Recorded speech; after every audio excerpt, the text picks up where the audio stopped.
Root. Root is the underground part of plant. There are two types of roots: fibrous roots and tap roots.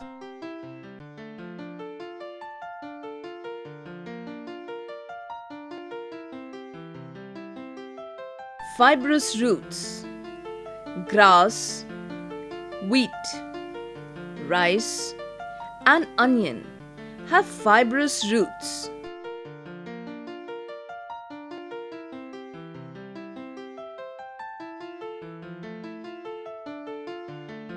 Tap roots: beans, peas, balsam, and mustard have tap roots.